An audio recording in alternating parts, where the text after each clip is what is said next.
Patuloy po ang ating special coverage sa epekto ng Bagyong Christine sa bansa. At hingi tayo ng update dyan mula kay Albay Governor. Tama ba? Albay Governor Glenda Bongao. Gov, magandang umaga. This is Aljo Bendio sa ngalan ni Congressman Erwin Tulfo. Good morning. Hingi lang kami ng update. Gov, Good morning. kumusta na po sitwasyon dyan, ma'am? Sa Albay? Improving na, though kahapon from 32,000 to 50,000 families, and then kinagabihan po nasa 66,213 families na ang nasa evacuation center, and ang equivalent po niyan, Aljo, ay 2,025 or 225,934. Pero since according sa mga mayors natin, itong araw na to ay magpapastart na din magpa-decamp sa mga pupwede na po, sa mga hindi na masyado apektado at may bahay pang uuwian. Okay, kahapon ay inilapit natin sa NFA yung problema nyo sa specimen signature ninyo at hindi kayo makapagpirma na basta-basta. Nakipag-ugnay na po ba kayo sa NFA at ano pong tugon ng NFA para at least makabili tayo ng murang bigas, ma-distribute yan sa ating mga constituents diyan sa Albay, ma'am? Gusto ko magpasalamat kay Congressman dahil mas napabilis po. Okay. Though since hindi pa ako makapagpirma sa cheque, kinash po muna yung binigay sa amin na available na 1,500 sacks of rice. So ngayong araw na to ay kasalukuyang nagre-repack na po ang Philippine Army para maipaabot na po natin sa ating mga evacuees. Kaya gusto ko magpasalamat po sa inyo at napabilis po ito. Wala na ho bang mga humupa na ho ba ang mga tubig baha ngayon dyan, ma'am, at nakabalik na sa mga evacuation center ang ating mga evacuees? Yung mga ibang lugar ay okay na ngayon, humupa na talaga ang baha. Pero doon po sa 3rd District, sa bayan po ng Libon, Ginubatan, Uwas, Pulangi, ay patuloy pa rin po ang ginagawang clearing, ang ginagawang rescue sa mga nangangailangan pa rin po. Especially po sa bayan ng Libon. Nagkaroon po kasi yesterday, Aljo, ng landslide. Saan ho yung landslide, ma'am? Banda?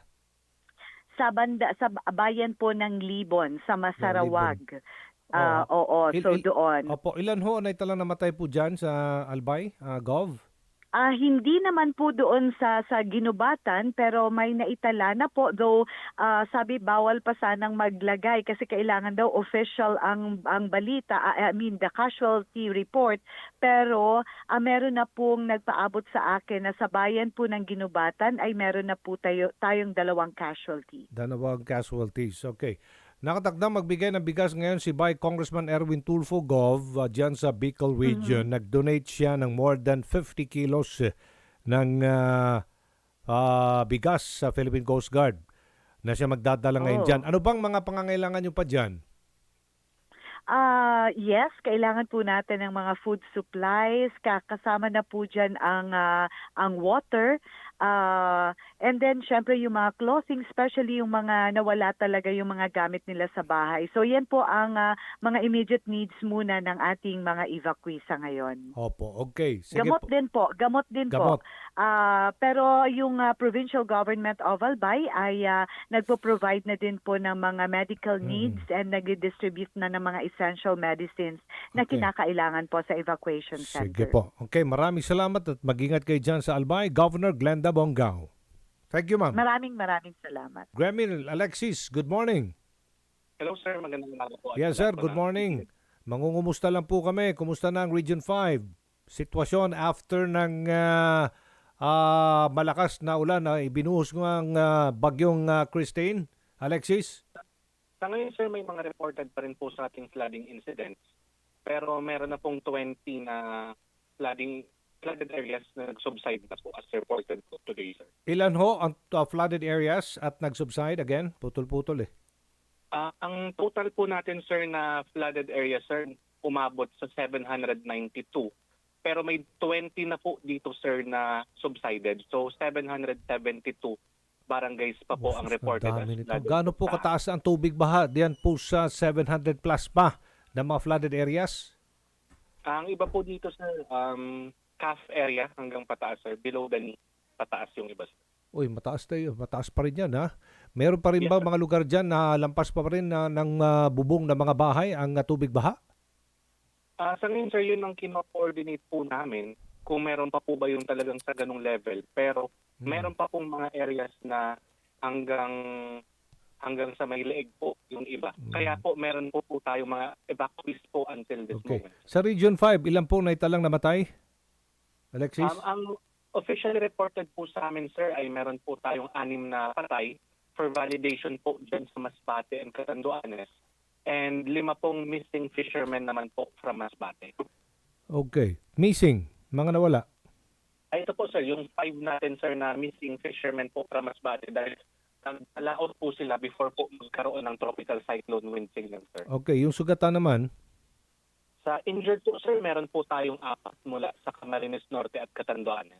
okay. Kumusta naman ang sitwasyon ng ating mga evacuees at inabot ba ng tubig baha mga evacuation sites? Sa ngayon, sir, wala pa naman, sir, nating nakakarating tungkol sa pagkakaroon ng problema sa food and non-food items. May mga information lang, sir, na meron daw pong evacuation centers na inabot ng baha at agad naman po itong tinugunan po ng ating mga local government units, sir. Okay. Supply ng kuryente, supply ng tubig, kumusta na dyan sa Region 5? Meron pong na-report po sa atin na 61 na power interruptions po from 44 LGUs at meron din po tayong 9 na LGUs na may reported water supply interruption po, sir. Oh, okay. Ano pang mga immediate needs nyo dyan, Alexis? At nakatutok ngayon ang national government?